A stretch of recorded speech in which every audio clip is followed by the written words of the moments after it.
Señores, tenemos un tema muy interesante, es como una especie de debate interesante y yo la verdad es que me estoy como tratando de concentrar porque yo sé que aquí va a haber pólvora. Definitivamente que sí. Con esa generala que tenemos de invitada, imagínate. Por supuesto. Hermes, presente a nuestros invitados estelares. Yo estoy feliz porque están aquí más que invitados nuestros queridos, nuestra familia, que es Heuri, Noel y Katy, que lleva como la guerra ahí, ¿verdad, Katy? Muchachos, bienvenidos. Qué lujo de verdad tener a tres cerebros como ustedes juntos, pero vamos a ver cómo vamos a torear esto de que nadie pelee y precisamente el tema va orientado por ahí. Claro que sí, tú sabes que muchas veces escuchamos los medios todos repletos que hablan de violencia, violencia y violencia. Pero hoy queremos tratar cuáles serían esos detonantes que pueden llevar a que una persona pues sea violenta. Claro que sí. Bueno, no sé si comenzar por el psicólogo, el coach, la psiquiatra. Realmente... Yo creo que Noel, porque hay gente que tiene muchas creencias. Sí. Así es. Sí, yo con el tema de la violencia, que obviamente está alimentada por la emoción de la ira, es la que alimenta eso. Yo me he dado cuenta, y he podido ver en muchas personas, que lo que se esconde detrás, por lo general, siempre hay una gran impotencia.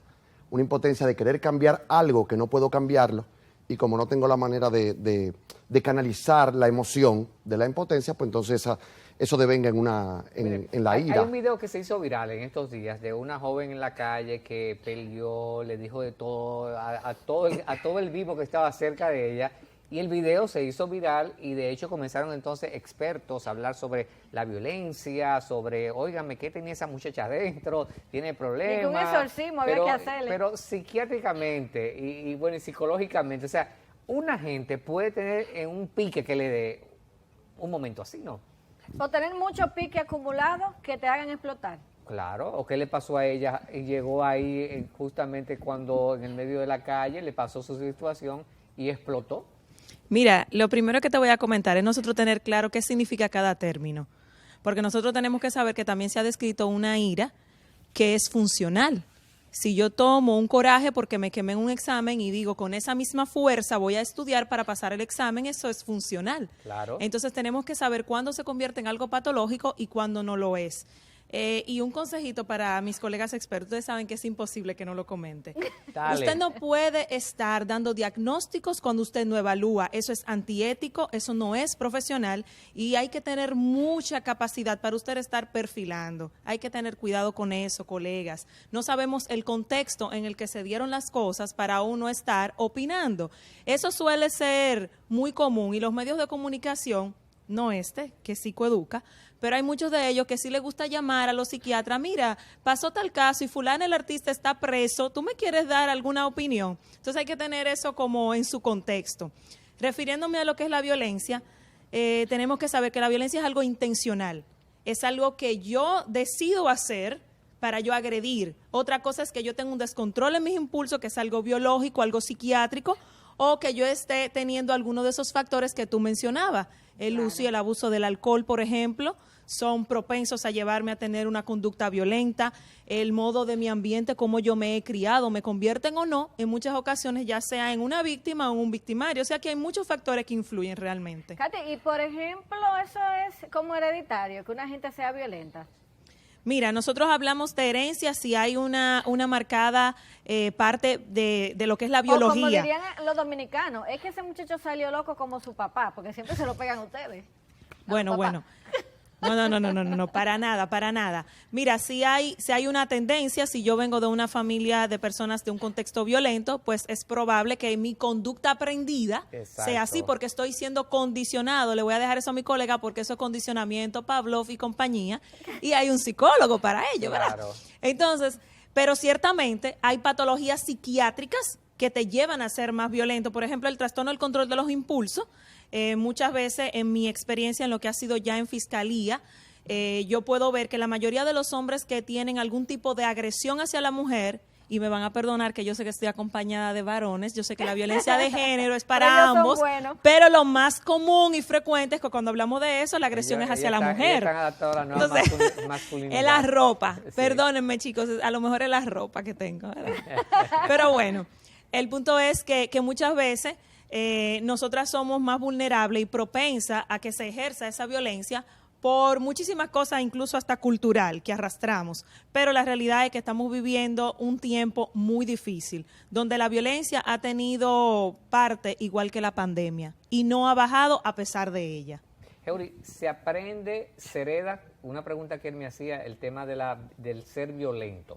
El instinto supervivencia. Y si en los noviazgos tú te puedes dar cuenta si ese hombre va a ser violento. No, lo que pasa es que compartiendo y discrepando del término de la doctora, de mi colega, con respecto a la violencia, es intuitiva y circunstancial.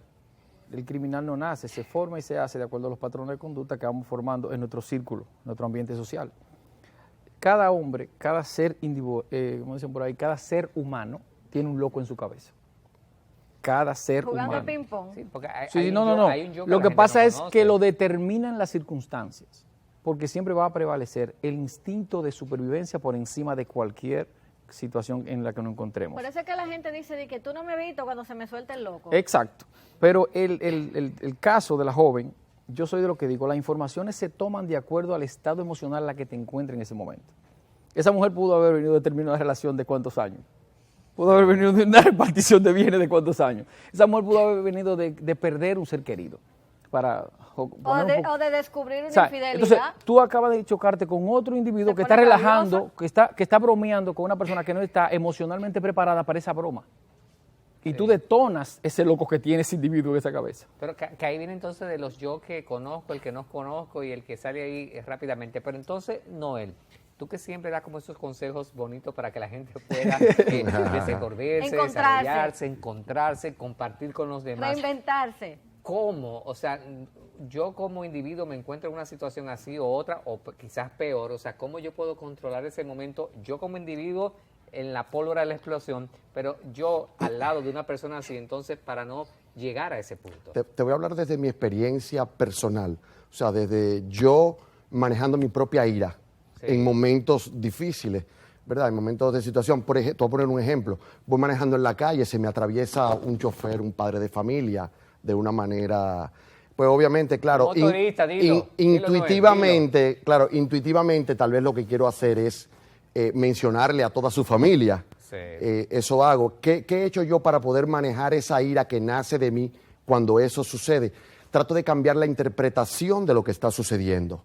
Porque me rayó el carro, qué bonito, qué feliz estoy. Sí, y créeme que cada cosa que nosotros vivimos tiene una otra interpretación a la cual nosotros le damos intuitivamente o vamos a decir por impulso. Por ejemplo, en mi caso, cuando un chofer se me atraviesa, bueno, la interpretación que yo le doy, mira, gracias a esa persona, yo tengo una nueva oportunidad para trabajar mi ira. Y eso convierte a esa persona en un maestro para mí. Eso hace que yo no tenga ese impulso de desmontarme del carro y tal vez pelear con esa persona. Y a mí me ha funcionado eso, me ha funcionado mucho cambiar la interpretación de las cosas que vivo, sobre todo en mi caso, que para mí es un gran reto manejar la ira. Y es algo que he venido trabajando por muchos años. Lo que siempre a uno le dicen, de que cuenta hasta 10. Mira, yo siento, y te lo digo de manera personal, cuando eso se engrampa ahí atrás, esa amígdala, eso se engrampa ahí, mira, ahí no hay 10, ni 100, ni 200, ni 1000, ni 2000. No estoy de acuerdo, no estoy de acuerdo. De verdad te lo digo, o sea, no, estoy hablando de mi experiencia personal. Pero me gusta cada quien reacciona de manera diferente. Que tenemos aquí, de la manera Claro. como podemos visualizar las cosas, porque, o sea, la idea es, señores, ahí en casa, es que uno entienda de que estamos analizando el ser humano tal cual como es. Sí. Y me gusta eso que dice Katy, no estoy de acuerdo, porque entonces aquí viene la parte de la psiquiatra, que dice, bueno, hay que medicarlo, hay que tranquilizarlo. No, porque yo entiendo lo que está diciendo, pero por ejemplo, esa parte tiene nombre. Eso se trabaja en terapia cognitiva conductual. De mis creencias nucleares, que salen de mi forma de pensar, yo tengo una interpretación. Tenemos una forma de que los pensamientos lleguen a nuestra mente en forma de ideas o de imágenes. Y precisamente no todo el mundo tiene esa capacidad. Y sí funcionan los 10 y te voy a explicar por qué. Recuerden que hay un funcionamiento fisiológico, ahí entra la parte biológica, es imposible como médico no tocarla. Si yo tengo una amígdala, debe filtrar la información y esa información debe pasar por ciertas áreas de mi cerebro donde está, por ejemplo, el frontal, juicio y Katy, tú acabas de razonamiento. confundir a Manuel porque él está Eso- pensando que la mitad de aquí. No, nuestro cerebro.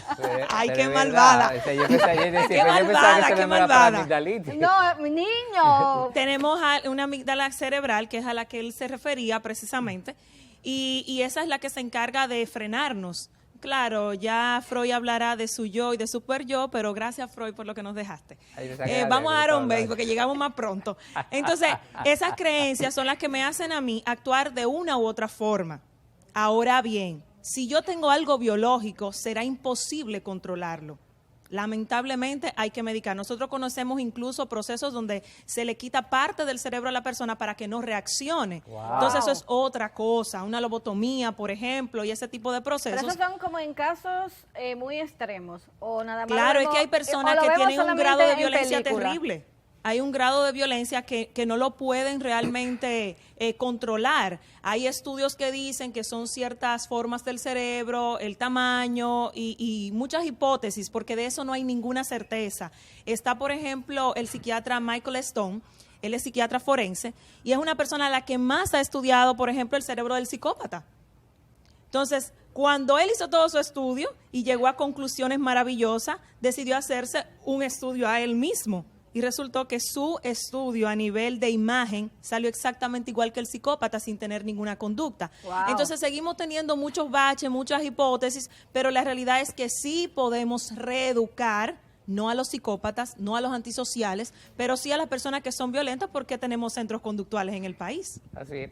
Entonces, el violento deja de ser violento con una terapia. Lo que pasa es que para llegar a esa fase tiene que pasar por un agotamiento de un proceso conductual, que ahí está el factor que incide, el ambiental, el familiar, el psicoeducativo, y el ser humano va aprendiendo con la mediación, la meditación y el entendimiento de las circunstancias en las que se encuentra. Porque el mayor monstruo que tenemos internamente son las emociones. Lo más peligroso son las emociones. Porque cuando hay un desborde de emociones, pasamos a la fase de la doctora. Porque ya se nos va de la mano, porque está cronificado, o sea, está grave, ya no está dentro de lo que son las posibilidades humanas que la puede controlar, sino que tiene que ser tratada con el psicofármaco para manejar la tendencia al volumen, sino a disminuirla o a controlarla. Porque hay factores neurológicos que afectan de manera crónica constantemente a ese individuo, porque está cerca de lo que lo detona, de lo que afecta ese cuadro de violencia y que lo incita. Así es, miren, si vamos a hacer una pequeña pausa. Cuando retornemos, vamos a seguir con este tema que está bien interesante. Le voy a dar un chancecito para que respiren, ¿oyeron? Para que cada quien respire hondo y vayan soltando los piques. Vamos a hacer una pausa.